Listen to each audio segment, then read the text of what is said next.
आपला नेहमीचा दृष्टांत आहे. दोरा सर्प भासा साचपणे दोरू का जैसा, द्रष्टा दृश्य तैसा द्रष्टा साचू. म्हणजे अगदी सोपी ओवी आहे की दोरा आणि सर्प याच्यामध्ये दोऱ्यावर सर्पाचा भास होतो, परंतु साचपणे म्हणजे सत्यपणाने, पण खरोखर दोराच जसा असतो शिल्लक, सर्प काही नसतो, दोरा असतो.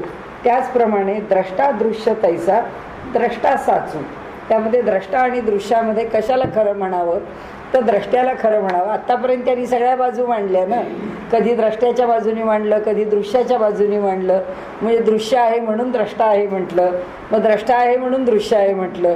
त्या सगळ्या ज्याला आपण संभावना म्हणतात ना, ऑल पॉसिबिलिटीज त्यांनी त्या ठिकाणी आपल्याला सांगितलेले आहेत. आता शेवटी निर्णयाला यायचं आहे, नक्की काय आहे मग शेवटी असतं काय, तर ते म्हणतात की जे शेवटी आहे तो द्रष्टा हाच खरा, आणि म्हणून त्यातला तो द्रष्टा खरा. दर्पण आणि मुखे, मुख दिसे हे न चुके, तरी मुखी मुख सतुके दर्पणी नाही. आता मुखासमोर जर दर्पण ठेवलं तर म्हणाले मुख दिसतं, तयासी आहे नामाभिधान प्रतिबिंबायचे विबुध हो. तर त्याला आपण प्रतिबिंब दर्पणात दिसतं असं आपण म्हणतो. ते प्रतिबिंब मानल्या पाही, बिंबधर्म मुखाठाई, प्रतिती प्रती येई, परी ते दोन्ही खोटेच. आता ते प्रतिबिंब मानल्या पाही, बिंबधर्म मुखाठाई, म्हणजे जर प्रतिबिंब जर आम्ही त्या दर्पणातल्या चेहऱ्याला मानलं किंवा मुखाला मानलं तर मुखाच्या ठिकाणी बिंबत्व येतं. प्रतिती प्रती येई, परी ते दोन्ही खोटेची. मुख मुखी संपूर्ण, दर्पणी झाले भासमान, त्या भासमान काली ही वदन आरशामध्ये नव्हतेच की. म्हणजे उपाधी कशा करता लावली, आरशातल्या प्रतिबिंबाकरता मुखाला बिंब ही उपाधी लावली. तर ते म्हणाले बिंब ही उपाधी केवळ आरसासमोर ठेवला म्हणून आली आहे, नाही तर मुखाचं मुखपण कायमच आहे. आरसा नाही ठेवला तरी आरसा कायमच आहे. म्हणजे बिंब आणि प्रतिबिंब हे का मानलं आम्ही, कारण आम्हाला आरशात प्रतिबिंब पाहायचंय म्हणून. म्हणजे मुखाला प्रतिबिंबाची उपाधी लावल्यामुळे मुखाला बिंबाची उपाधी प्राप्तच आहे, कारण आम्हाला आरशातला तो चेहरा पाहायचा आहे म्हणून. तैसे द्रष्टा दृश्या दोहो, साचकी देखता ठाऊ, म्हणून दृश्य ते वावो देखिले जरी. तसंच द्रष्टा आणि दृश्याच्या बाबतीमध्ये द्रष्टा ठाईच्या ठाई असून सत्य, दृश्या माझी पाहत आपणासीच. आणि म्हणजे द्रष्टा ठाईच्या ठाई राहे, दृश्या माझी आपणा पाहे, हेच पाहणे आहे भास मात्र. आपण जे पाहतो ते पाहणं हा भास आहे, हे त्यांनी सांगितलं की द्रष्टा द्रष्ट्याच्या ठिकाणीच आहे. म्हणजे आपण आपल्या स्थानावरती आहोत आणि आपण त्या व्यक्तीला बघतो. लांब कोणीतरी व्यक्ती उभी, आपण म्हणतो नाही अगदी पुसट दिसतंय, नक्की ती व्यक्ती व्यवस्थित दिसत नाही आहे. म्हणजे ते दृश्य जवळ असणाऱ्याला चांगलं आहे, मी लांबून बघते तर मला ते तितकं काही दृश्य नाही आहे किंवा मला पूर्णपणे दिसत नाही आहे. याचा अर्थ दृश्याचं दृश्य पण कुणावर अवलंबून आहे, द्रष्ट्यावर अवलंबून आहे. दृश्य लांब गेलं की दिसत नाही, दृश्य जवळ असलं की दिसतं. आणि म्हणून ते म्हणाले की दृश्य दिसतं म्हणजे ते आम्हाला भासमान होतं द्रष्ट्याला. आता उघड आहे, द्रष्टा जन्माला येतो, द्रष्टा राहतो, द्रष्टा जातो. दृश्य जिथे आहे तिथेच आहे. जे दिसणार आहे ते दिसणार आहे, जे नष्ट होणार आहे ते नष्ट होणार आहे. त्यातला जो द्रष्टा आहे त्याच्या बाबतीत तेच आहे. म्हणजे माझ्या बाबतीत जरी हे सगळं दृश्य असलं तरी प्रत्येकाच्या बाबतीत तो द्रष्टाच आहे. त्यामुळे त्याला त्याच्या ठिकाणी त्याचं म्हणजे द्रष्टत्व आहे. माझ्या द्रष्टत्वावरती म्हणजे माझ्या द्रष्टेपणावरती त्याचं द्रष्टेपण अवलंबून नाही. प्रत्येक द्रष्टा आपल्या ठिकाणी स्वतंत्रपणे द्रष्टा आहे. आणि वावो कीर होये तरी दिसत तव आहे, येणे बोले होय आखी ऐसे. वावो कीर होय, प्रतिबिंब जरी मिथ्या ते, तरी प्रत्यक्ष दृष्टी पडते, म्हणून पहा दिसण्यापुरते सत्य मानणे भागतया. विश्वाच्या ठिकाणी सुद्धा त्यांनी हीच भूमिका मांडली की हे सगळं मिथ्या आहे असं जरी तत्वज्ञानाने सांगितलं तरी दिसण्यापुरतं हे सगळं दृश्य जे आहे ते सत्यच आहे. म्हणजे इथून मिथ्यात्व, इथून आपण निघालो, कोणीतरी सांगितलं सातारा रोडला जा, तर आपल्याला सगळ्यांना एकच रस्ता माहिती आहे, सातारा रोड म्हणजे कोणता. आपण सगळे त्याच दिशेने जाऊ. आपल्याला कोणी सांगितलं ते सातारा रोडवरती बिग बाजार आहे तिथे जा, त्याच्या पुढे अमुक एक थिएटर आहे तिथे जा. म्हणजे सगळ्यांना खूण एकच आहे. याचा अर्थ असा की आम्ही सगळे जेव्हा ते दृश्य पाहायला जाऊ तेव्हा ते दृश्य तिथे आहेच. त्यामुळे ते तिथे राहणार आहे का न राहणार आहे, आता 30-40 वर्षापूर्वी तिथे वावरणारा किंवा 40 वर्षात तिथे न वावरलेला मनुष्य आपल्याबरोबर आला आणि आपण त्यांना सांगितलं आता हे इथे झालेत, तो म्हणाले आमच्या पूर्वीची एकही खूण इथे शिल्लक राहिली नाही. आम्ही हा सातारा रोड कधी असा बघितला नाही. आता सगळं त्याचं रूप पालटलं आहे. तुम्ही जिथे घेऊन जाताय तिथे पूर्वी काय होतं ते सुद्धा माझ्या लक्षात येत नाही. भास आहे, त्याला ते दिसत होतं कारण त्यावेळी ते तिथे होतं दृश्य म्हणून. आज आमच्यासमोर हे दृश्य म्हणून आहे. म्हणजे तेही दृश्य सत्य नाही, हेही दृश्य सत्य नाही. जर सगळ्याच बांधकामं जर अवैध असतील धडाधड पाडून टाकली तर आपल्याला सुद्धा ते दृश्य काही सत्य नाही आहे, ते आपल्याही दृष्टीने नष्ट होऊन जाईल. त्यामुळे माहिती नाही की जे सगळे ज्याला आपण दृश्य आहे म्हणतो तो आत्ता तर नक्की भास आहे, आत्ता तर आम्हाला ते जाणवत आहे. उद्या जाणवेलच की नाही आपल्याला काही माहीत नाही. म्हणून तरी आन आनाते देखो न होय देखते, तरी मानू येते देखिले ऐसे. जरी हे एकमेकाते म्हणजे तरी आन आनाते म्हणजे द्रष्टा आणि दृश्यते बुध हो झाले पाहते, तरी ऐसे होईल. हो मागे चाले 95 पानावर आले 94 वरून. म्हणून बुध हो झाले पाहते तरी ऐसे होईल म्हणजे पुन्हा मूळ विषयावर आले. आत्ता काय केला इथे मांडताना विषय, इथे मांडताना दृश्याला बाजूला ठेवून फक्त द्रष्ट्यावरती त्यांनी पुन्हा एकदा त्यांना जी काय मतं द्यायची आहेत ती दिली. आता पुन्हा या ओवीत काय म्हणतायत, तरी आन आनाते म्हणजे एकमेकांना, देखो न होय देखते एकमेकांना पाहून ते पाहणारे होतात. आता आपण म्हटलं तसं की मी द्रष्टा आहे म्हणून तुम्ही मला दृश्य आहे, पण जेव्हा तुम्ही द्रष्टा आहात तेव्हा मी तुम्हाला दृश्यच आहे. म्हणजे एकमेकांना जेव्हा आपण पाहायला लागतो त्यावेळी दृश्य द्रष्ट्याला, द्रष्टा दृश्याला हे दोन्ही होतं, दोन्ही एकमेकांच्या ठिकाणी. बुधो झाले पाहते, द्रष्टा आणि दृश्यते बुधो झाले पाहते, तरी ऐसे होईल. कसे होईल, तरी आन आनाते देखो न होय देखते, तरी मानू येते देखिले ऐसे. तरी असं म्हणावं लागतं की हे पाहिलं आहे. हे कुणी पाहिलं आहे, द्रष्टा दृश्या ते पाहून सिद्ध करी असल्याचे आपण. आता एक वेगळा पुन्हा विचार मांडला की काय करतो द्रष्टा, म्हणजे मी म्हटलं मी यांना पाहिलं, कुणी म्हटलं मला होत्या आल्या होत्या का कालच्या प्रवचनाला, हो आल्या होत्या, त्या माझ्यासमोरच बसल्या होत्या, मी पाहिलं आहे त्यांना. म्हणजे मी पाहिलं आहे त्यांना हे सांगताना मी माझं द्रष्टेपण सिद्ध केलं की मी पाहिलं आहे, मला माहिती आहे. सिद्ध करी असल्याचे आपण तेवी दृश्य द्रष्ट्या ते पाहून आपुली सिद्धी का न करी. तसंच दृश्याने सुद्धा आपली सिद्धता का करू नये. म्हणजे अहो द्रष्टा जरी नसता तरी दृश्यत्वा न उदय होता, दृश्यालागी स्वतंत्रता मुळीच नाही. त्यांना दृश्याची स्वतंत्रता आता मान्य करायची नाही आहे. ते म्हणतात की दृश्य हे स्वतंत्रपणे राहत नाही, दृश्यांचे दृश्यपण मुळीच आहे पराधीन, शिवाय आणखी भासमान म्हणजे काहीच नाही. मग जे काहीच नाही ते आहे म्हणण्यात अर्थ काही, भासा पलीकडे नाही किंमत या दृश्याते. आता हे जे सगळं दृश्य आहे ते फक्त बघणाऱ्याला भासमान होतं, या ठिकाणी त्यांनी विषय आणून सोडला. त्यांना असं म्हणायचं आहे की हे जे दृश्य आहे हे दृश्य माझ्या दृष्टीने दृश्य आहे. म्हणजे जसं एखादा मनुष्य वयोवृद्ध होतो, म्हणतो किती वर्ष मी या संस्थेचं काम केलं, रोज मी संस्थेमध्ये जात होतो, पण आता काय करणार, आता मला घराबाहेर पडवत नाही. म्हणजे संस्थेच्या जागी आहे, पण हा द्रष्टाच तिथे पोचू शकत नाही, त्यामुळे हा ती संस्था पाहू शकत नाही. त्यामुळे त्याच्या दृष्टीने त्या दृश्याला काही किंमत नाही. कारण ते जरी तिथे दृश्य असलं तरी सुद्धा हा काय करणार बिचारा, हा आपल्या घरीच बसून राहणार, कारण ह्याला तिथपर्यंत पोहोचणं त्याचं सामर्थ्य नाही. आणि म्हणून दृश्याचे दृश्यपण मुळीचं आहे पराधीन. आता जसं आपण म्हणतो की एखाद्या ठिकाणी पुष्कळ चांगलं देऊळ होतं, आता कुठे आहो ते इतकं खराब झालं, पडीत झालं, आता ते इतकं रस्त्यापासून लांब आहे, इथपर्यंत पोचायला आता काही तसा मार्ग सुकर नाही आहे. कोण जातो आता तिथे? म्हणजे त्याला बघायला कोणीच जात नाही.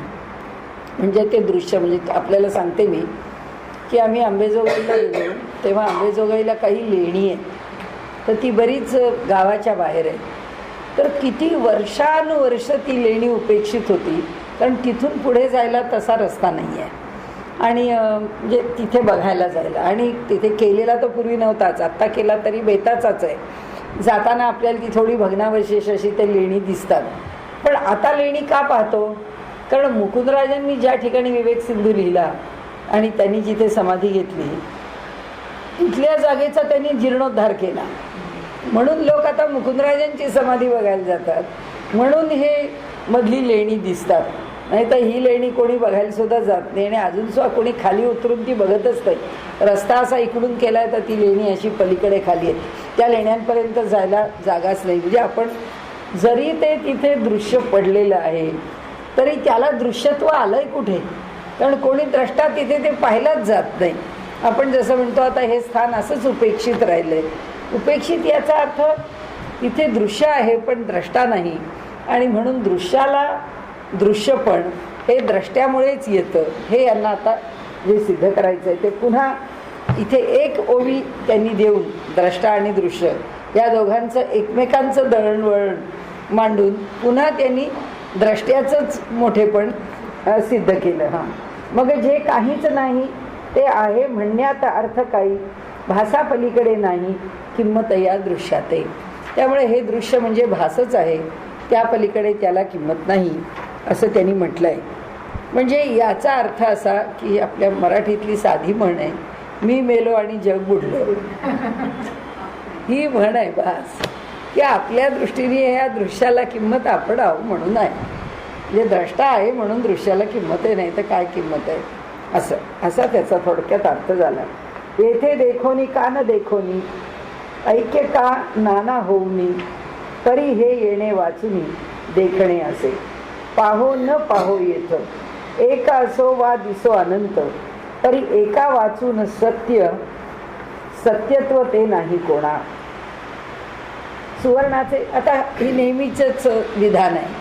ते म्हणाले की आता आणखीन पुढे एक पाऊल टाकलं त्यांनी, की द्रष्ट्याचं द्रष्टेपण असो की नसो, दृश्याचं दृश्यपण भासमान हो की न हो, ह्या सगळ्या गोष्टी फक्त बोलायच्याच आहेत.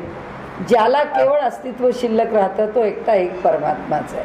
म्हणून ते म्हणतात येथे देखोनी का न देखोनी, ऐक्य का नाना होऊनी. म्हणजे ऐक्य म्हणजे एकच, एक आहे का अनेक रूपामध्ये प्रकट झाले, तरी हा येणे वाचुनी देखणे असे. म्हणाले पाहो न पाहो येथ, एक असो वा दिसो अनंत, तरी एका वाचून सत्य सत्यत्व ते नाही कोणा. म्हणजे इथे सगळं भासमान होणारं आहे हे पुन्हा पुन्हा पुन्हा पुन्हा आम्हाला ते पटवून देत आहेत, की इथे दिसणारी प्रत्येक गोष्ट ही भासमान होणारी आहे, ती काही खरं म्हणजे सत्यत्वाला आलेली नाही आहे. आम्हाला हे सगळे भास होतात. ही व्यक्ती आहे म्हणजे माणूस धक्का बसतो, कालपर्यंत ती व्यक्ती होती, काल दुपारपर्यंत होती आणि काल संध्याकाळी एकदम नाहीशी झाली. म्हणजे त्याला सत्यत्व नाही आहे, ते पांचभौतिक आहे, त्याला क्षणभंगुरत्व आहे. आणि सत्यत्व कुणाला आहे? की जे अबाधित आहे, त्रिकाला बाधित आहे, तो फक्त एकटा एक परमात्मा आहे.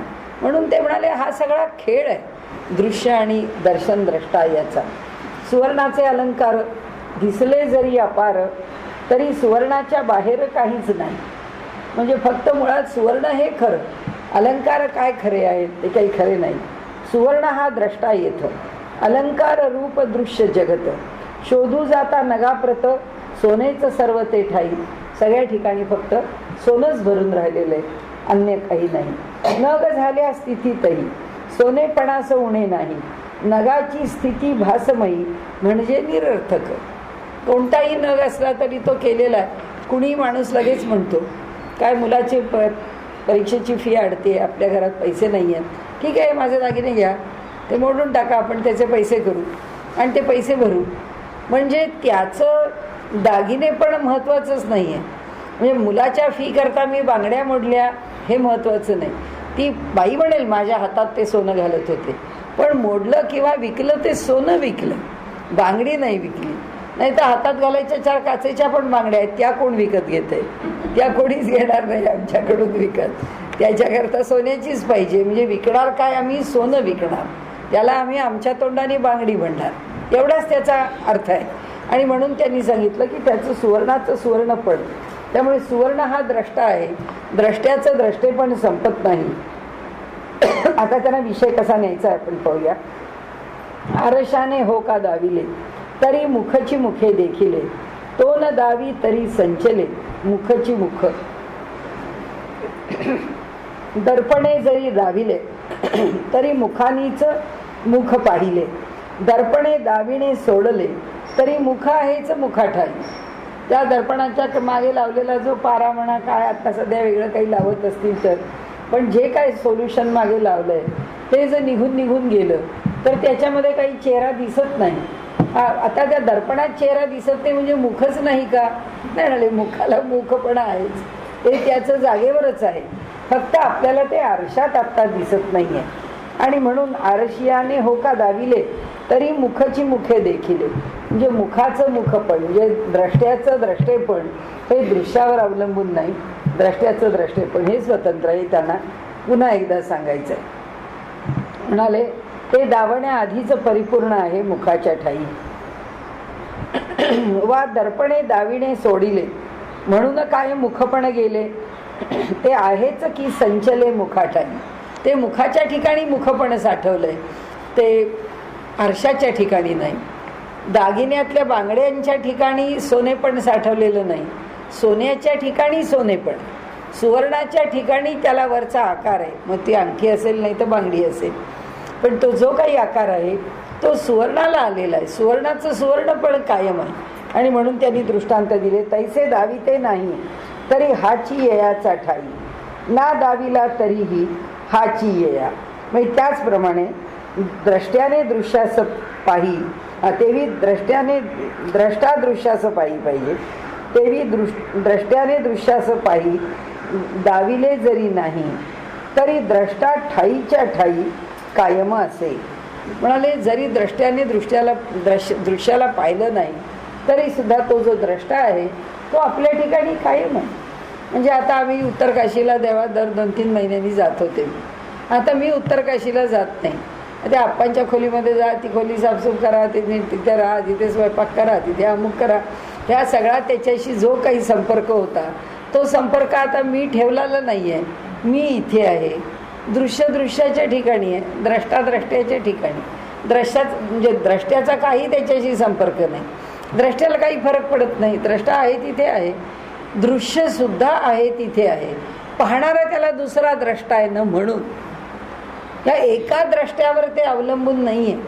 फक्त परमात्म्याचं द्रष्टेपण आम्ही याच्यावरून ओळखायचं असेल तर ते ओळखताना म्हणावं लागेल की ते द्रष्टेपण एकट्या एकाच आहे. जर ह्या जगाला पाहण्याकरता एकच द्रष्टा जन्माला घातला असता तर त्या द्रष्ट्यावरती या जगाचं द्रष्टेपण अवलंबून, दृश्यपण अवलंबून राहिलं असतं. पण या संपूर्ण जगाकरता भरपूर द्रष्टे जन्माला घातलेले आहेत. आणि त्यामुळे लोक सांगतात ना की आम्ही हिमालयात अमक्या वर्षी गेलो होतो, त्याला झाली आता 50 वर्ष, आता तुम्ही गेलात आता कितीतरी सुधारणा झाल्या. म्हणजे हा द्रष्टा तिथे पोचला नाही म्हणून दुसरा द्रष्टा नाही आहे का? तो आहे म्हणून ते दृश्य आहे. पण सिद्धांत म्हणून त्यांनी आपल्याला सांगितलं. म्हणजे आपण ही मनामध्ये शंका नाही घ्यायची की हा एक द्रष्टा संपला मग त्या दृश्याचं काय, मग ते दृश्य कसं तिथे कायम राहतं? ते राहणारच. कारण ह्या जगामध्ये अखंड द्रष्टे येतातच आहेत की पाहणारा मनुष्य येणारच आहे जन्माला, नव्याने जन्माला येतच आहे. या जगामध्ये जरी एक पिढी मागे गेली तरी पुढची पिढी आहेच, ती पाहतेच आहे, तिला दृश्य आहेच ते. त्यामुळे द्रष्टा आणि दृश्य हा संबंध वेगवेगळ्या द्रष्ट्यांच्या ठिकाणी कायम आहे. एका द्रष्ट्याकरता काय आहे हा विषय चाललेला आहे. आणि मग तो एकाचं द्रष्टेपण परमात्म्याशी लावायचं असलं तरी बिघडत नाही, कारण त्याचं द्रष्टेपण आहे म्हणून दृश्य आहे. म्हणजे तो ईश्वर भावाला प्राप्त झाला आहे म्हणून म्हणून जीव जीव भावाला प्राप्त झाला आहे, नाही तर प्राप्त झालाच नसता, कारण त्या ईश्वराने जर निर्माणच केलं नसतं तर. असो, आता वा द्रष्ट्याने दृश्य असं दाविले, ऐसे जरी गृहीत धरले तरी द्रष्ट्याचे दृश्यत्व भले, द्रष्ट्या ठाईच असे की. हा मगासपासून आपण जो विषय मांडतोय तो आता त्याच्या इथे त्यांनी मांडला की ना दाविला तरीही हाची यया, म्हणजे हा द्रष्टा आहे असं आम्ही सारखं म्हणत चाललो तरी काय झालं, हे दृश्य आहे ना दुसऱ्या द्रष्ट्याकरता हे दृश्य आहे. म्हणून या जगामध्ये वरती जे मान्य करून टाकलं ना, काय मान्य केलं त्यांनी की हे भासत असलं तरी आम्हाला भासणारं सुद्धा काही काळापुरतं मान्य करावंच लागेल, कारण न मान्य करून आम्हाला चालणार नाही. आणि का चालणार नाही त्याचं कारण एकच आहे की जर ते आम्ही मान्य नाही केलं तर दुसऱ्या द्रष्ट्याचं उत्तर काय आणि सतत असलेल्या दृश्याचं उत्तर काय. म्हणजे आम्ही आता जेव्हा सांगतो की आज तुळशीबागेतल्या मूर्ती 250 वर्ष तिथंच आहेत, आज 250 वर्ष होऊन गेली त्या मूर्ती आहेत तिथे, मग या 250 वर्षामध्ये त्या मूर्तींना पाहणारे किती द्रष्टे झाले, कितीनी येऊन त्या मूर्ती देवांच्या पाहिल्या, म्हणजे त्याच्या ठिकाणी अनेक द्रष्टे निर्माण होतात, म्हणून त्याला दृश्यत्व आहे.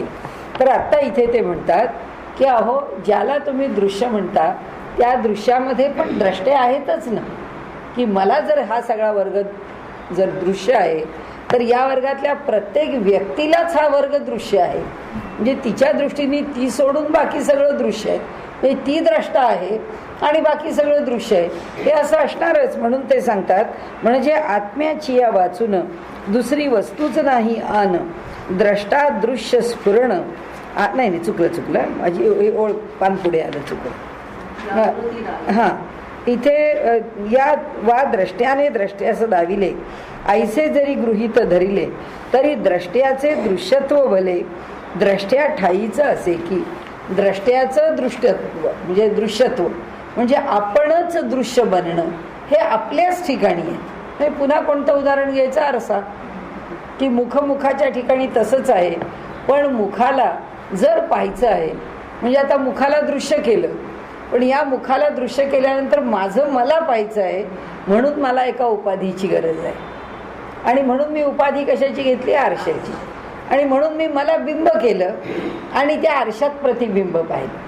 म्हणजे जेव्हा माझं मला पाहायचं आहे आणि जेव्हा माझं मला पाहता येत नाही, आपल्याला काही पाय आरशातून पाहण्याची आवश्यकता नाही, आपल्याला काही हात आरशातून पाहण्याची आवश्यकता नाही, उलट आपण स्वच्छ सरळ आपला आपण पाहू शकतो.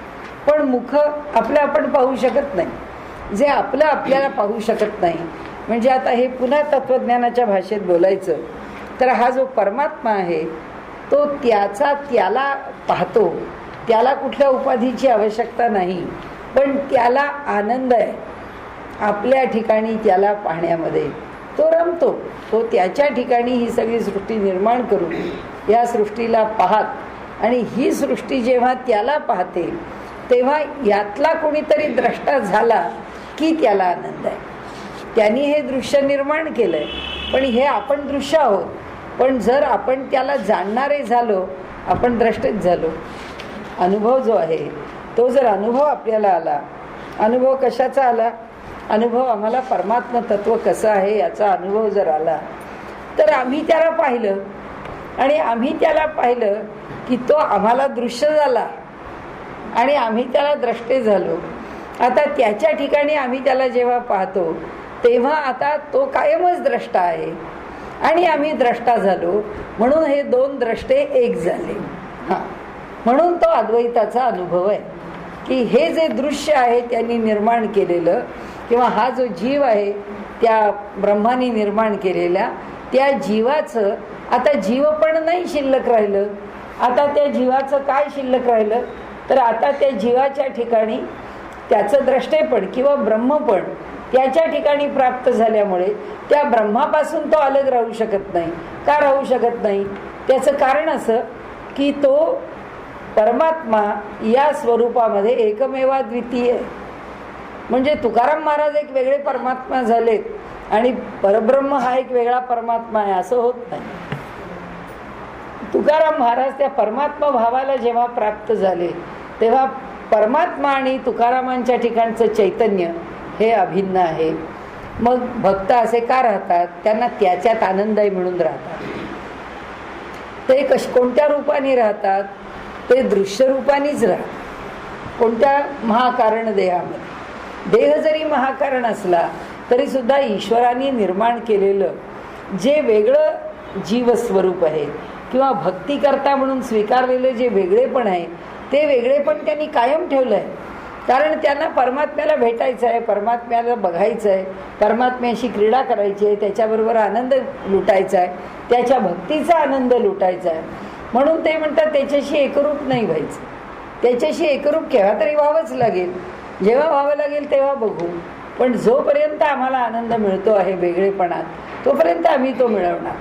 म्हणजे आता जो जीव आहे त्या जीवाचे हे जे दोन पर्याय दिले ते का दिलेत ते आपल्या लक्षात येईल की परमात्म्याशी अद्वैत भावाने एकरूप होऊन तो आपल्या ठिकाणी मोक्षाचा अनुभव घेतो, हा एक भाग. आणि तो केवळ ईश्वराच्या चिंतनामध्ये भक्तीमध्ये राहायला मिळावं आणि परमात्मा आपल्याला याच्या क्रीडेमध्ये समाविष्ट करून घेणारा असावा किंवा आपल्याला त्याची भक्ती करत आपल्याला त्या महाकारण देहामध्ये केवळ वैकुंठामध्ये आनंद मिळवता यावा याकरता म्हणून तो स्वतःला वेगळा. ती स्थिती फार वरची आहे, पण वरची असली तरी त्याच्यापासून वेगळी ठेवणारी. म्हणजे तो स्वतःला पुन्हा वेगळाच ठेवतो. जेव्हा त्याला एकरूप व्हायचंय तेव्हा होतो.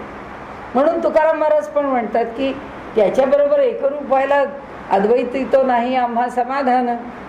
आम्हाला अद्वैतात समाधान नाही. सगळं एक होऊन गेल्यावर राहिलं काय पुन्हा आम्हाला अनुभवण्यासारखं? काही नाही राहील.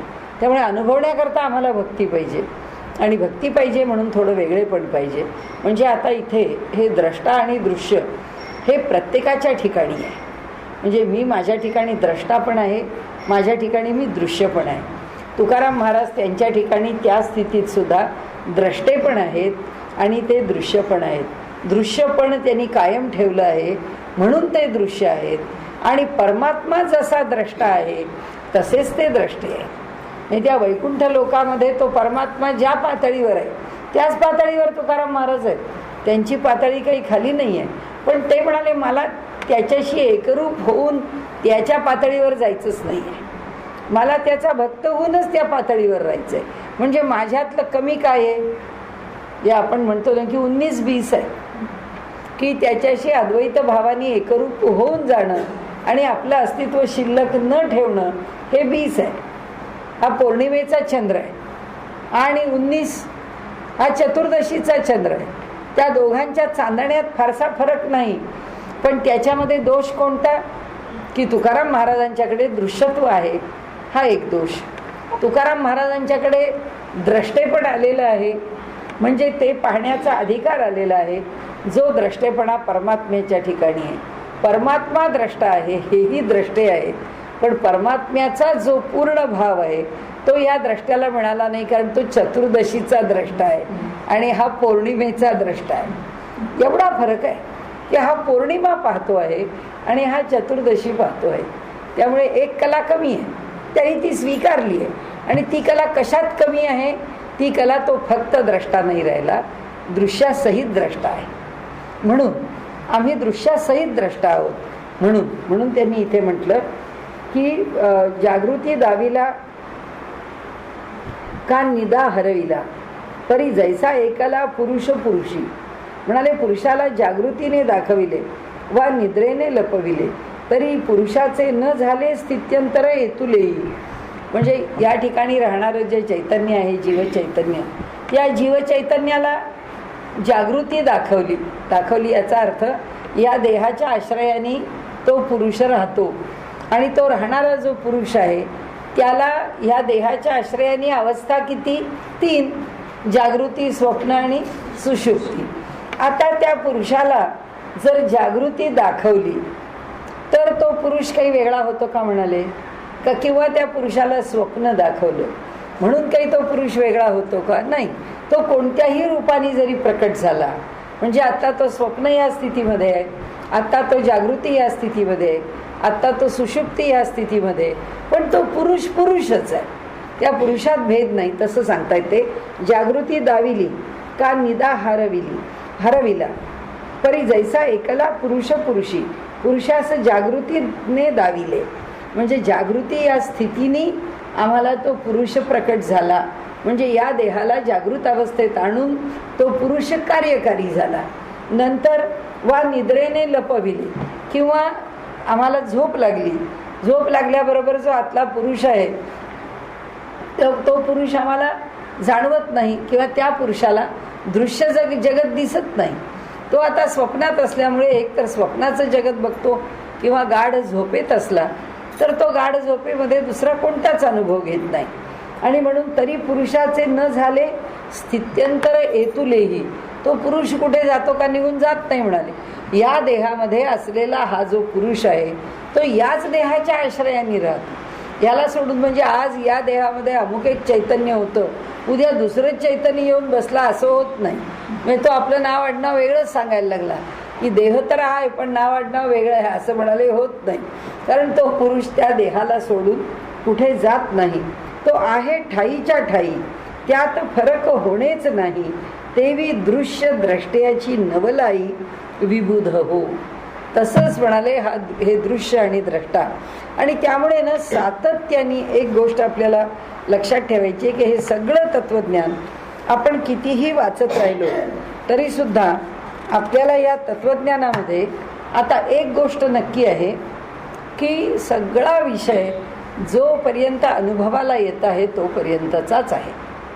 अनुभवाच्या पलीकडची कक्षा फक्त या लोकांनी सांगावी, त्याच्यावर काय विवेचन करणार. बरं ते सांगतात तरी असं काही फार उलगडून आपल्याला कळेल असं काही सांगितलं जात नाही. कारण काय सांगणार, कारण तो केवळ अनुभव आहे. अनुभवानंतरची त्याची जी काही लक्षणं आहेत ती सांगितली, पण प्रत्यक्ष अनुभव तर काही सांगता येत नाही.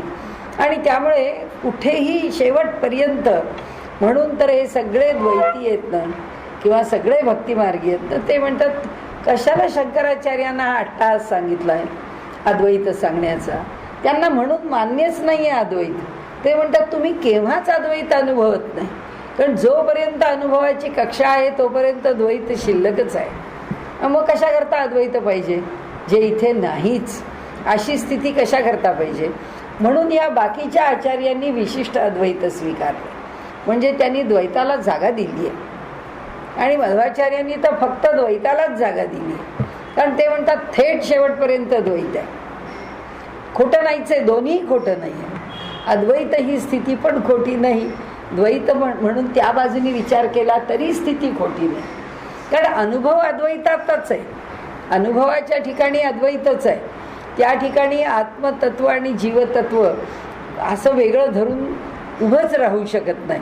म्हणजे द्वैताची उभारणी करताना उभं करता येत नाही, तसंच अद्वैताची उभारणी करताना सुद्धा उभं करता येत नाही. कसं उभं कराल, सगळंच जर एक आहे तर वेगळं का झालं. सगळंच जर एक आहे तर याला ही उपाधी का त्याला ही उपाधी का, त्या उपाधी त्यांनी का दिल्या. म्हणजे तुम्हाला अद्वैत सिद्धी करायची आहे तर तुम्हाला काही गोष्टी याच्या भिन्नतेने मान्य कराव्याच लागतात. जीवाला जीवभाव का दिला हे मान्य करावं लागतं. मध्वाचार्यांना मान्य करावं लागत नाही. ते म्हणतात आमचा जीव वेगळाच आहे परमात्म्यापासून, परमात्मा वेगळा आहे जीव वेगळा आहे. आणि नाहीतरी आता थेट तुकाराम महाराज झाले तरी अजून जीव वेगळाच आहे ना. मग जर तिथपर्यंतही जीव वेगळा आहे तर मग जीव वेगळा आहे म्हणण्यात अडचण काय. आम्हाला जगामध्ये वावरताना जीवाला वेगळं म्हणताना काय अडचण आहे असं द्वैती म्हणतील. अद्वैती म्हणतील असं नाही, तुम्ही अनुभवाची कक्षा कोणतीही असो पण अंतिमतः अनुभव कशाचा घेता हे तुम्हाला कळायलाच पाहिजे. आपल्याच देहामध्ये स्वप्नापर्यंत आम्ही काय अनुभव घेतो, द्वैताचा घेतो. पण आम्हाला गाढ झोप लागते तेव्हा तर आम्ही अद्वैताचा अनुभव घेतो. तेव्हा हे सगळेच्या सगळे त्या आत्मेच्या मध्ये जाऊन बसलेले असतात. पुरी शयते, तर आता त्या ठिकाणी जर हृदयात जाऊन बसले आणि त्याच्याशी एकरूप झाले आणि त्यांचं वेगळं अस्तित्व नाही हे रोज रात्री अनुभवलं तर तुमचं द्वैत कसं टिकेल. तुम्हाला अद्वैत स्वीकारावं लागेल की तुम्ही अद्वैत स्वीकारता हे मान्य करावं लागेल. म्हणजे थोडक्यात असं आहे की ही शब्दांची जी मांडणी आहे ना ही मोठी, ज्याला आपण ट्रिकी म्हणतो ना, ही मोठी आपल्याला शब्दाच्या जंजाळात अडकवणारी आहे. आणि त्यामुळे हे मग हे जंजाळ कशाकरता निर्माण केलं? आपल्याला दुसरा प्रश्न विचारील की मग हे असतं सगळं भानगडीचं आहे तर काही मांडूच नका ना, साधं आम्ही आपलं जीवन जगतोय ते बरे, हे पाहिजेत कशाला शब्दांचे खेळ? हे खेळ नाही आहेत शब्दांचे, ही फक्त केलेली शब्दांची कसरत, ही विषय समजून घेण्याकरता आहे. त्यांनी अनुभव बदलत नाही, त्यांनी साधना बदलत नाही. आणि म्हणून जसं गोंदवलेकर महाराज म्हणतात, जसं अनेक संत म्हणतात की तुम्हाला जेवढं आवश्यक आहे तेवढं जाणून घेण्यापुरतं तत्त्वज्ञान समजून घ्या ना, बाकी साधनेला लागा. काय करायचंय तुम्हाला त्या तत्त्वज्ञानाच्या जंजाळात पडून? मग आपण का पडतो? त्याचं कारण आहे आपली बुद्धी जी आहे त्या बुद्धीला जिज्ञासा आहे. सगळ्याच बुद्धीला जिज्ञासा आहे असं नाही. आता प्रत्येकाची रुची वेगळी आहे ना, त्याला काय करणार? एखादा म्हणतो मला हे तुमचं शब्द बंबाळ काही नको, ते तुमचं तुम्ही बघा, आम्ही आपलं नामस्मरण करू, आम्ही जप करू, आम्ही योग करू, आम्हाला या भानगडीत आम्हाला काही रस नाही. आणि आम्ही म्हणतो नाही, आम्हाला हे प्रत्येक काय आहे हे जाणून घ्यायचं, हा ग्रंथ जाणायचा आहे, तो जाणायचा आहे, तो जाणायचा आहे, त्यात काय म्हटलं, यात काय म्हटलं. ही आमच्या ठिकाणची जिज्ञासा बुद्धी आहे. आता ती का असावी का नसावी हा प्रश्न नाही आहे, हा प्रकृती भेद आहे, हा आमच्या ठिकाणचा भेद आहे. आता आम्ही जर ते समजून घ्यायला बसलो, शास्त्र आहे ते काही समजून घेण्याकरता नाही आहे, शास्त्र शास्त्र म्हणूनच मांडलंय, पण आम्ही शास्त्र समजून घ्यायला जर बसलो तर आम्हाला ते समजून त्या शब्दातच घ्यावं लागेल. आणि म्हणून ही सारखी शब्दाची अडचण निर्माण होते इथे. म्हणून ते सांगतात की त्यात फरक होणेच नाही, तेवी दृश्य द्रष्ट्याची नवलाई विबुध हो.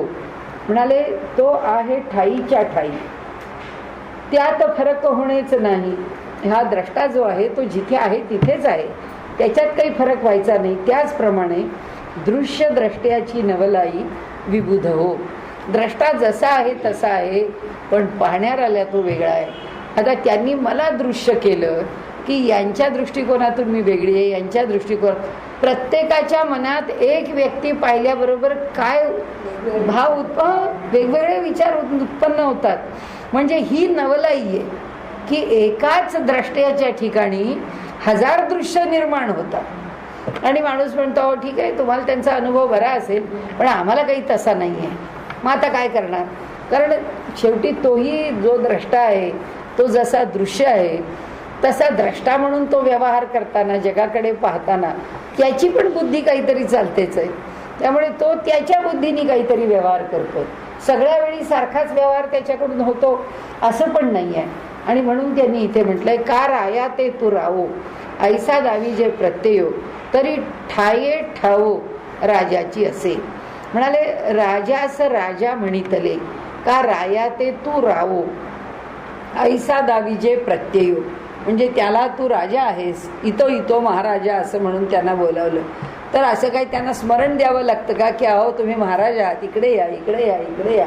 हे असं महाराजांच्या करता जे मोठं मानाने त्यांना बोलावलं जातं, ते दरबारात येताना म्हणजे त्यांना काय रस्ता माहीत नाही का, त्यांना आपण महाराज आहे हे माहीत नाही का, त्यांना त्यांचं सिंहासन माहीत नाही, आपल्याला कुठे जाऊन बसायचं आहे, त्यांना सगळं माहिती आहे.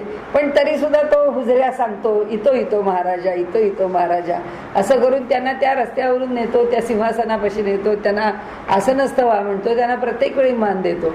त्यांनी मान दिला म्हणजेच तो राजा झाला का? आणि मान नाही दिला तर त्याचं राजे पण संपलं का? असं ते म्हणतायत आपल्याला. का राया ते तू राहो, ऐसा दावी जे प्रत्ययो तरी ठाये ठावो राजाची असे. म्हणजे स्थिरपणे ठाये ठावो, ठावो ही स्थिती आहे आणि ठाये त्याच्या ठिकाणी, तर तरी ठाये म्हणजे त्याच्या ठिकाणी, ठावो म्हणजे तोच तोच भाव आहे राजाची असे. आणि म्हणून राजास राजा म्हणितले, तेव्हा राजेपण प्रत्यय आले, त्या आधी का नव्हते भले राजा ठाई राजेपण. त्याला राजा म्हटल्यावरच राजा झाला का? त्याच्या आधी तो राजा नव्हता का? तो सर्व काळ राजाच होता आणि सर्व काळ तो त्याचा अनुभव घेतच होता. राजा म्हणण्याच्या आधी राजेपण राजामधी, राजेपणाची न झाली सिद्धी राजा या म्हणण्याने आहेच आहे. त्याच्या ठिकाणी राजेपण सिद्ध आहे ना, तरी रायपणे राया नाणी जे की प्रत्यया तरी काही उणे तया माझी असे. या राजा कारणे भले कोणी न राजा ऐसे बोले, म्हणून काय येते झाले राजा ठाई न्यूनत्व. राजा म्हणो वा न म्हणो कोणी, तरी राजे पण राजा ठिकाणी, ते राजा या भाषणी येते न जाते. म्हणजे आता याच्याशी काही संबंध नाही, पण याच्यातून सत्पुरुषांना कीर्तीची हाव का नसते? त्याचं काय? त्याचं खरं म्हणजे इथे उत्तर आहे की जगाने यांना सत्पुरुष म्हणून ओळखावं ही त्यांच्या ठिकाणी इच्छाच नसते. सामान्य मनुष्याच्या ठिकाणी आपल्याकडे काय आहे ते त्यांनी ओळखावं. म्हणून मनुष्य आपण म्हणतो की ह्या माणसाला प्रोजेक्ट केलं पाहिजे, त्याच्या चांगल्या गुणांचं प्रोजेक्शन झालं. कशा करता? ओळखतो म्हणजे किती लोकांना ओळखतो. म्हणजे नेहमी माझ्या मनामध्ये येतं की समर्थ म्हणतात की रामकथा स्वर्गाला भेदून तिन्ही लोकांना भेदून पल्याड गेली. म्हणजे हे जे त्रिलोक आहेत त्या त्रिलोकांच्या पलीकडे रामकथा नेली. आता वास्तविक विचार केला तर समर्थ कुठे राहिले? ते 4 जिल्हे. समर्थांना किती लोकांनी ओळखलं? भारताभर त्यांचा जन्म जांबेचा म्हणून थोडा मराठवाडा आणि थोडा हा पश्चिम महाराष्ट्र, याच्यापेक्षा त्यांना असं आणखीन किती ओळखलं? मग रामकथा त्यांनी पल्याड कशी नेली? म्हणजे ही जी रामकथा आहे ती त्यांनी याच्या पल्याड नेली. म्हणजे याचा अर्थ असा की त्यांचं सामर्थ्यच असं आहे, ती गगनाला भेदून नेण्याचं जे सामर्थ्य आहे ते त्यांच्या वाणीत आहे, ते त्यांच्या तपात आहे, ते त्यांच्या संकल्पात आहे. आणि ही रामकथा पल्याड किंवा गगनाच्या पलीकडे नेण्याला, ह्या तीनही लोकांच्या पलीकडे नेण्याला ते समर्थ कसे ठरले?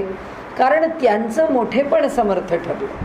आणि ते जे मोठेपण आहे ते मोठेपण ती रामकथा समर्थांनी तेव्हा सांगून ठेवली. पण समर्थांच्या सामर्थ्याने अजून सुद्धा रामाचा उत्सव, ती रामकथा जशीच्या तशी लोकांच्या अंतःकरणामध्ये रुजलेली आहे. कुठे ना कुठे का असेना, कशा ना कशा रूपात का असेना.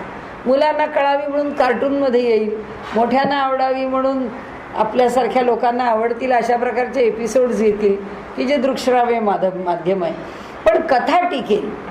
म्हणजे त्यांना सांगण्याचा हेतू असा आहे की येणारा प्रत्येक संत त्या त्या दैवताचं मोठेपण अशा प्रकारे या पृथ्वी तलावरती निर्माण करून जातो की त्या सामर्थ्याने ते सगळं दीर्घ कालपर्यंत त्यांची कीर्ती, त्यांचा महिमा चालू राहतो. आता इथे त्यांनी जो विषय मांडलाय ना की लोकांनी मला ओळखलं का मला नाही ओळखलं यांनी काही फरक पडत नाही. कारण इथे त्यांचा जो मांडण्याचा विषय आहे ना, हा विषय त्यांनी जर सांगितला, राजा म्हणो वा न म्हणो कोणी तरी राजे पण राजा ठिकाणी ते राजा या भाषणी येते न जाते.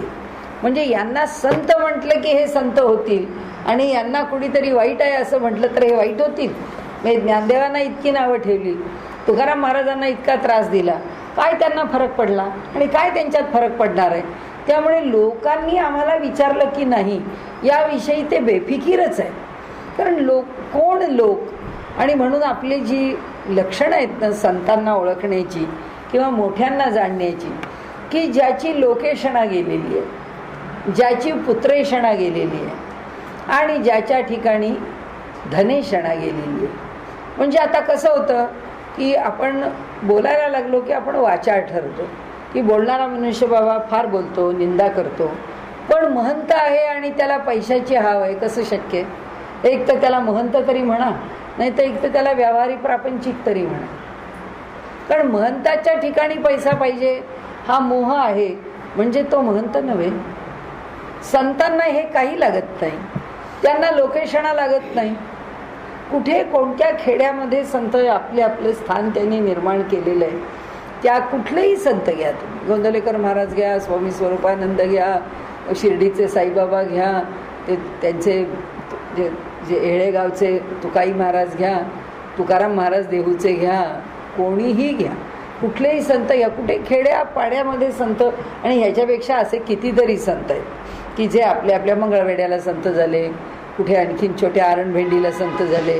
अशा छोट्या छोट्या छोट्या खेड्यामधून जेव्हा संत निर्माण होतात त्यांना कोणाला आपली कीर्ती दाखवायची असते नाही. ईश्वराच्या इच्छेने कशा करता आलंय, पाठवलंय, तेवढं कार्य केलं, निघून गेलं. पण या लोकांना आपल्याकरता किती गोष्टी, हा सन्मान झाला तर बरं व्हावं, या सन्मानाकरता इतक्या लोकांनी यावं, हा सन्मान इतक्या लोकांपर्यंत पोचावा, काही गोष्टी करता ते आवश्यक आहे, व्यवहार म्हणून आवश्यक आहे. पण त्या व्यक्तीकरता, त्या व्यक्तीला जर हे सगळं व्हावं असं वाटत असेल आणि त्याच्या ठिकाणी जर लोकेशणा असेल तर ते काही खरं नव्हे. म्हणजे त्याची ही एक प्रकाराने सोडवणूक आणि पळवाट आहे की आपल्याला धनेशणा आवश्यक आहे, आपल्याला लोकेशणा आवश्यक आहे, आपल्याला पुत्रेशणा म्हणजे त्याच्या ठिकाणी त्याचं चारित्र्य असेल, त्याच्या घरातल्या अनेक भानगडी असतील, त्याच्या मुलांच्या करता त्यांनी केलेले उलटे सुलटे उद्योग असतील. आपण कशाबद्दलच काही बोलू शकत नाही. परंतु अशा प्रत्येक गोष्टीत तो गुंतलेला आहे की आपल्या मुलाला आपल्या पश्चात इथं बसवायला काय काय करायचं, आपली गादी म्हणून चालवायला सुरुवात कर. आता काय आपण सगळ्या संप्रदायांमध्ये गादी बघतो, त्या गादीवरती त्यांचा वंशज बसतो. आता तो काय करतो काय नाही सगळं म्हणजे विचार करत गेलो तर तो सगळं मोठा विचार अवघड आहे त्याचा सगळा की त्याच्यामध्ये पडणं. पण म्हणून इथे ज्याला खऱ्या तत्त्वज्ञानाचा स्पर्श झाला त्याला या गोष्टी स्पर्शतच नाहीत. व्यवहाराच्या पातळीवरती आता लोक अशा प्रकाराने जेव्हा प्रसिद्ध पावतात तेव्हा असे लोक कसे योग्य नाहीत हे दाखवण्याकरता चांगल्या लोकांना प्रसिद्धी द्या. पण चांगल्या लोकांना प्रसिद्धी द्या म्हणण्यामध्येच त्यांच्या चांगलेपणाला एक प्रकारे उणीव आणणं आहे. चांगलं कळलं तर कळू द्या, नाही कळलं तर न कळेल. आणि असं आहे की जे कळायला पाहिजे आहे ते कळल्याशिवाय राहणार नाही. ते जितकं कळायला पाहिजे आहे तितकंच कळेल. परमेश्वर सुद्धा सगळ्यांना काय सगळी प्रसिद्धी देतो काय? सगळ्या संतांना काय एकसारखी प्रसिद्धी देतो का? सगळे संत दिसती वेगळाले परी ते स्वरूपी मिळाले. याचा अर्थ समर्थांनी सांगितलं सगळे एकाच पायावर उभे आहेत. मग ज्ञानदेवांना एवढी प्रसिद्धी का? सेना नाव्यांना का नको? नाही, त्यांना तेवढ्याच कार्याकरता पाठवलंय. त्यांना चोखा महाराजांना एवढीच प्रसिद्धी तेवढ्या कार्याकरता पाठवलंय. नामदेवांना तेवढ्या मोठ्या कार्याकरता. नामदेव म्हणतील माझ्या नामदेव या नामात काय आहे, म्हणजे या नामदेव नावानी जो देह आहे त्या देहात काय आहे? जे मी करतो आहे ते फक्त भगवंताचं कार्य आहे. आणि त्यामुळे त्यांनी इथे जे म्हटलंय की वास्तविक पाहता या जगामध्ये या कशाला अस्तित्व नाहीच आहे. आणि ज्याला ते पूर्ण अर्थाने उलगडलेलं आहे त्याला या कशाच्याच विषयी अंतःकरणामध्ये मोह नाही आहे. आणि जोपर्यंत मोह आहे तोपर्यंत ती अवस्था नाही आहे. आणि म्हणून जसा इतर क्षेत्रात भ्रष्टाचार आहे तसा ह्याही क्षेत्रात भ्रष्टाचाराचा बुजबुजाट आहे. कारण असं की अधिकार नसताना सुद्धा महंती प्राप्त करून घेतलेली आहे.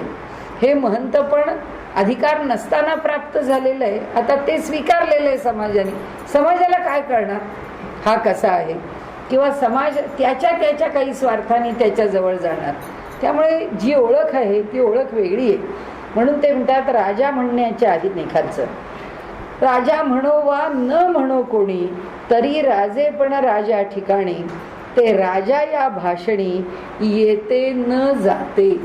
संतांना संत म्हणा नाही तर म्हणू नका. संतांना संत म्हणून ओळखा नाही तर ओळखू नका. त्यांना संत म्हणून श्रेष्ठत्व द्या नाहीतर देऊ नका. कारण त्यांना श्रेष्ठत्व द्यायचं असेल तर तो परमात्मा देतो, संत घेत नाही. संतांचं हे मोठेपण संतांनी नाही घेतलेलं. ज्ञानदेवांना कोणी मोठं म्हटलंय, ज्ञानदेवांनी मला मोठं म्हणा याच्याकरता एक विशिष्ट काम केलं म्हणून आम्ही त्यांना मोठं म्हणायला लागलो नाही. ईश्वराने त्यांना मोठे, ईश्वराला त्यांचं मोठेपण लोकांना दाखवायचंय म्हणून तो मोठं करतो. आणि म्हणून तैसे दाविता न दाविता हा यया परवता चढे ना तुटे आईता असं तची असे. तेवी आत्म्यास सदृश दाखवो अथवा मुळीच न दाखवो तरी आत्मा निज ठाऊ सांडीच ना. वा वाढे घटेना येतुलाही आत्मा परिपूर्ण ठाईच्या ठाई स्वतः सिद्ध सत्य पाही आत्माचं एक असे. आता हे पण सोपंच आहे की आत्म्याला सदृश्य दाखवू. 2-3 प्रकारांनी त्याचा अर्थ घेता येईल की हा जो आत्मा आहे हा आपल्याला दिसला म्हणजे आत्मा आहे का? जसं विवेकानंदांनी रामकृष्णांना विचारलं की हा आत्मा तुम्ही मला दाखवा, तुम्ही दाखवला तर विश्वास ठेवीन. तेवढा दाखवतो. आता विवेकानंदांना जेव्हा आत्मा दाखवला नव्हता तेव्हा ते आत्मतत्व काय विवेकानंदांच्या ठिकाणी नव्हतं की काय? ते होतच. बरं, आता एखादा जेव्हा म्हणतो की मी नास्तिक आहे, मी नास्तिक आहे म्हटल्यानंतर त्यांनी जी पुढची ओळ वापरली आहे ना, वा वाढे घटे ना हेतुलाही, किंवा तो मी निरीश्वरवादी आहे म्हटल्याबरोबर लगेच ईश्वर आपला त्याच्या ठिकाणचा अंश कमी करून घेतो की का? नाही करत. तो त्याला बोलायला तशीच सामर्थ्य देतो, त्याला बघायला तेच सामर्थ्य देतो, त्याला खाणं पिणं त्याची बुद्धी काही कमी करत नाही, काहीही कमी करत नाही. तो त्याचं सामर्थ्य, कारण तो सगळ्यांच्या ठिकाणी सारखाच आहे आणि तो ठाईच्या ठाई तो जसा आहे तसाच आहे, त्याच्यामध्ये काही फरक पडणारच नाही आहे. आणि म्हणून त्यांनी सांगितलं की तैसे आत्म्यास सदृश्य दाखवू अथवा मुळीच न दाखवू. आत्म्याला सदृश्य दाखवलं. घटना प्रसंग आहेत, संतांच्या जीवनामध्ये घडलेले पण घटना प्रसंग आहेत की ज्या घटना प्रसंगातून आत्मतत्व कार्यकारी आहे हे दाखवलेलं आहे. की अनेक आपण आता किती प्रसंग घ्यावेत. त्यांच्या पाठीवरती त्या रेड्याच्या पाठीवर मारलं तर ज्ञानदेवांच्या पाठीवर वळू म्हटले. तुकाराम महाराजांच्या समोर त्या बहिणाबाईंच्या गाईला बांधून ठेवलं तर तिला जिथे जाळत होते आणि तिला मारत होते आणि तिचा छळ करत होते, सगळं तुकाराम महाराजांना अनुभवावं लागत होतं. म्हणजे आत्मा हा त्या गाईच्या ठिकाणचा आत्ता बिचारा फार क्लेशामध्ये आहे, हे दिसो की न दिसो ते यांच्या ठिकाणी दृश्य होतच आहे. त्या ठिकाणी त्यांनी भले नाही दृश्य केलं, त्यांना लपवली, कुठे ठेवली, त्या गाईला खूप बडवली, तिला खूप त्रास दिला, ती मारून टाकण्याचा प्रयत्न केला, त्या बहिणाबाईला त्रास द्यायचा म्हणून हे सगळं सुरू केलं. पण हे सगळं तुकाराम महाराजांना जाणवायला लागलं. का जाणवलं? कारण आत्मा दृश्य नाही दिसला तरी सर्वदूर एकच आत्मा भरला आहे हे त्या ठिकाणी प्रत्ययाला आणायचंच होतं. हे प्रत्ययाला तरी कोण आणतो? तुकाराम महाराज नाही म्हणाले, हे परमात्माच प्रत्ययाला आणतो. कारण आत्मा सदृश्य म्हणजे दृश्यासहित दाखवू. जेव्हा तो दृश्य, आता त्या बहिणाबाईंची ते वासरू, तिला खूप मारल्यानंतर बहिणाबाई बेशुद्ध पडली आणि ती बेशुद्ध पडल्यावर त्या वासुराने हाय खाल्ली आणि ते वासरू आजारी पडलं आणि पाणी न खाता अन्न न काही चारा न घेता पडून राहिलं आणि दुसऱ्या तिसऱ्या दिवशी ते गेलं. पण गेलं तेव्हा त्या वासरांनी श्लोक म्हटला, मुकम करोती वाचालम पंगुम लंघयते गिरीम तत्कृपात्तमहं वंदे परमानंदम माधव. आता तो श्लोक म्हणतो म्हणजे वासराला वाणी कुठून आली माणसासारखी? भगवंताने दाखवून दिलं की एकच आत्मतत्व आहे. या जातीमध्ये म्हणजे जर वासरू आहे म्हणजे किंवा गो जाती आहे, त्या गो जातीला वाणी नाही आहे, ती हंबरेल फक्त. ह्याच्यापेक्षा तिला काय हंबरडा फोडेल, ह्याच्यापेक्षा तिला दुसरी काय वाणी आहे. पण वाणी ही सगळ्यांना एकच आहे. जर आत्म्याला ती सदृश्य दाखवायची असेल तर तो त्या जातीमध्ये सुद्धा दाखवतो. म्हणजे त्यांनी आपलं मोठेपण हे त्या जातीत सुद्धा प्रकट केलं. म्हणून म्हटलं की इथे अर्थ असा पण लावता येतो की तेवी आत्म्याचं सदृश्य दाखवो, की आत्म्याचं सगळं सामर्थ्य सगळ्या ठिकाणी एकच आहे हे जेव्हा दृश्यासहित दाखवलं गेलं अथवा मुळीच न दाखवू. किंवा एवढा मोठा माणूस आहे, एकनाथ महाराज आहेत, काय मोठे आहेत. एकनाथ महाराजांचे गुरु जनार्दन स्वामी आहेत, काय मोठे, कोणाला काही कळलं नाही. आपल्या प्रापंचिकापेक्षा सुद्धा सामान्य आहे. आपण सामान्य मनुष्य तरी देवाला सकाळ संध्याकाळ नमस्कार करू, ते काही करत नसत. ते आपली त्यांची त्या किल्ल्याची राखणदारी, त्यांची कामं, याच्यापेक्षा या माणसाचा अधिकार काही वेगळा आहे असं कधी त्यांच्या पत्नींना सुद्धा कळलं नाही. कारण जेव्हा एकनाथ महाराजांनी सांगितलं की हे माझे सद्गुरू आहेत आणि ते मला आज दत्तात्रेयांचं दर्शन घडवणार आहेत, तेव्हा त्यांच्या पत्नींनी सांगितलं ते तुला दत्तात्रेयांचं दर्शन घडवणार? अरे म्हणाले, त्या माणसाने कधी पुरी संध्या केली नाही, त्या माणसाने कधी 2 वेळा देवाला नमस्कार केला नाही, तो तुला देव काय दाखवणार? म्हणजे आत्म्याचं सदृशत्व की आत्मतत्व प्रत्ययाला आलं आहे, हे दृश्यत्वाला आणणारे काही आहेत ज्यांना आणायची आवश्यकता आहे. आपल्याकडे जर पाहिलंच आपण तर ज्ञानदेव आणि निवृत्तीनाथ घेतलं तरी आपल्याला पुरेसं. काय निवृत्तीनाथांचा अधिकार आहे कुठे प्रकट केला? आत्मलोक होऊन तर राहिले की ज्ञानदेवांमुळे आम्हाला निवृत्तीनाथ कळले, तर आम्हाला निवृत्तीनाथ कळले असते कशाला? आणि आमच्या म्हणजे किशोरीताईंनी पुस्तक लिहिलं म्हणून त्यांचे अभंग डोळ्यासमोर आले, नाही तर आम्हाला कशाला कळले असते की एवढे त्यांनी गोळा केले, ती सगळी गाथा एकत्र केली. म्हणजे हे असं आहे की ते खिजगणतीत पण नाही राहत की ठीक आहे राहिलं गेलं गेलं संपलं. तसं त्यांनी सांगितलं की ते सदृश्य हो किंवा सदृश्य न राहो, म्हणजे तेही आत्म्याचं सदृश्य दाखवो अथवा मुळीचं न दाखवो किंवा काहीच दाखवलं नाही तरी आत्मा निज ठावो सांडीचं ना, तरी सुद्धा ते आत्मतत्व आपलं जे स्थान आहे किंवा आपलं जे ठाव म्हणजे स्थिरता किंवा स्थिती, तो आपली स्थिती सोडतच नाही.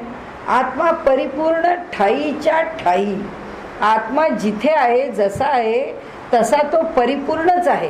म्हणून आता आपण म्हटलं ना की ते वासरू आहे, वासराच्या मुखामध्ये श्लोक कसा आला, कारण त्याच्या ठाई आत्मा आहे आणि आत्मा त्याच्या ठिकाणी परिपूर्ण आहे आणि त्यामुळे त्या परिपूर्ण आत्म्याने ते श्लोक त्याच्या मुखातून वदवलेले की ते आत्मतत्व वदवत आहे. त्या रेड्यामुखी वेद म्हटले, कुणी म्हटले, ते परिपूर्ण आत्म ठाईच्या ठाई, जो आत्मा ज्ञानदेवांच्या ठाईच्या ठाई आहे तोच आत्मा त्या रेड्याच्या सुद्धा ठाईच्या ठाईच आहे. फक्त त्याचं ठाईच्या ठाई असणं हे फक्त ज्ञानदेवांनी आपल्याला उलगडून दाखवलं की माझ्याकडे ठाईच्या ठाई आहे, हे तुम्ही ओळखाल. ज्ञानदेव म्हणाले यात काही नवल नाही माझ्या जीवनात घडलेल्या चमत्कारांवरून, पण रेडाही तसाच आहे, त्याला काही कमतरता नाही. जे माझ्याकडे आहे ते त्याच्याकडे आहे, ते त्याच सामर्थ्याने प्रत्येक चैतन्य म्हणजे आमच्या ठिकाणचं जीव चैतन्य तसंच भरून राहिलेलं आहे. आणि म्हणून ते सांगतात इथे आत्मा परिपूर्ण ठाईच्या ठाई स्वतः सिद्ध सत्य पाही. तो स्वतः सिद्ध आहे, परिपूर्ण आहे, आपल्या ठिकाणी समर्थ आहे, आपल्या ठिकाणी पूर्णत्वाला पोचलेला आहे आणि सिद्ध सत्य पाही. त्याच्या ठिकाणी असणारं काय पाहायचंय आत्म्याला, त्याचं सत हे रूप पाहायचंय. सत म्हणजे असणं, आत्म्याचं नसणं हे संभवतच नाही. आपल्या तत्वज्ञानाप्रमाणे तो नाही ही स्थितीच नाही, तो क्षणकाल सुद्धा नाही ही स्थिती नाहीच, तो अखंड आहेच. त्यामुळे त्याचं असणं बीइंग म्हणजे पाय मोडलेला तो सत ही त्याची स्थिती आहे, हे एवढंच तो पाहतो. काय बघतो तो, तर आत्मा परिपूर्ण ठाईच्या ठाई स्वतः सिद्ध, त्यांनीच सिद्ध केलेलं सत्य पाही. स्वतः सिद्ध दोन्ही अर्थाने की स्वतः परिपूर्ण आहे, त्याच्या ठिकाणी त्याची परिपूर्णता ही त्याच्या सत म्हणजे अखंड असणं यांनीच सिद्ध होते. आणि म्हणून तो जो सिद्ध आहे तो स्वतः सिद्ध सत्य पाही आत्माच एक असे. तो काय पाहतो, तो एवढं एकच पाहतो की फक्त तो एकटा एक सत्य आहे. कुठेही आमच्या ठिकाणी जरी पाहिलं तरी त्याचंच सत्यत्व, आणि हे ज्याच्या प्रत्ययाला आलं त्याला आमच्या सगळ्यांच्या ठिकाणी वेगळेपण दिसत नाही. आणि या एका व्याख्येवर जनार्दन स्वामी नाही, एकनाथ स्वामींचं सगळं तत्वज्ञान उभं आहे की त्यांनी सांगितलं माझ्या जनार्दनाची व्याख्या काय. आज सकाळीच आमचा विषय होता की प्रत्येकाने आपली आपली व्याख्या केलेली आहे. नाथ महाराजांनी काय व्याख्या केली आहे, तर ते म्हणाले जनी जनार्दन मी पाहिलेलं आहे. म्हणजे सगळ्या लोकांच्या ठिकाणी असणारं जे चैतन्य तत्व आहे तोच माझा परमेश्वर आहे. आणि माझा गुरु कुठे आहे, ते म्हणाले मी गुरु सुद्धा जनीच पाहिला आहे. आणि गुरूंच्या ठिकाणी जनार्दन, त्यांचे गुरु जनार्दन स्वामी आहेत. आणि म्हणून म्हणाले जनी जनार्दन आहे, म्हणजे माझा सद्गुरू पण लोकांच्या मध्येच भरून आहे. आणि ही एक संबंध वारकरी संप्रदायातली एकनाथ महाराजांची पूर्ण विशेषता की आपल्या सद्गुरूंनाच त्यांनी सर्वांच्या ठिकाणी पाहिलं, ईश्वराला पाहिलं. ज्ञानदेवानी म्हटलंय हे विश्वची माझे घर ऐसी मती जयाची स्थिर, किंबहुना चराचर आपणाची झाला. पण नाथ महाराज पुन्हा पुन्हा म्हणतात की माझा गुरु हा ह्या सगळ्या विश्वामध्ये भरून राहिला, ह्या सगळ्या जनात भरून राहिला. म्हणून जनी जनार्दन आहे. जनार्दन एकदा परमात्म्याला जरी म्हटलं तरी त्यांच्या गुरूंचं नावच जनार्दन आहे. आणि म्हणून तो जनार्दनच सगळ्यांच्या ठिकाणी भरला आहे आणि माझा गुरु सर्वदूर भरला आहे हे मी अनुभवत आहे. तर या ठिकाणी त्यांनी जे म्हटलंय ना ते असं आहे. म्हणून हा आत्मा एकटा एक सर्वत्र भरलेला आहे, तोच आहे, बाकी दुसरा कोणी नाही. तरी का निमित्त झालीच आहे वेळ मला, ही एवढी ओवी घेऊन थांबूया. तरी का निमित्त पिसे हा यया दाऊ बैसे, देखते नाही तई आरिसे, देखावे कोणे. तरी मग दावावे आपणाते ऐसे वेड की निमित्त होते, कोणी नाही पाहण्याते, तरी मग आरशात पाहावे कोणी. म्हणजे आत्माचा आत्म्या आपणाला दावावया तयार झाला, पाहणेपणा नसे त्याला, तरी आरशाठाई कोण पाहे. आता त्यांनी सांगितलं, आता इथे तरी का निमित्त पिसे, म्हणजे काहीतरी निमित्ताने, निमित्त पिसे, पिसे म्हणजे वेळ. हां, म्हणजे वेळ आहे, कशाचं, वेळाचं निमित्त आहे. हा यया दाऊ बैसे, हा याला दाखवायची. आता असं आहे, एक विधान केलं की त्या विधानात तत्ववेत्ता अडकलाच. माऊलीने वरती एक विधान केलं की हे विधान असं केलं की आत्माच एकटा एक आहे, तो ठाईच्या ठाई भरून आहे वगैरे वगैरे, आत्तापर्यंत आपण जे बोललो होतो. मग आता तोच त्याचा भरून राहिला, तर त्यांनी कशाला हे सगळा पसारा उत्पन्न केला. हा पुन्हा आला ना प्रश्न त्याच्याच पुढे.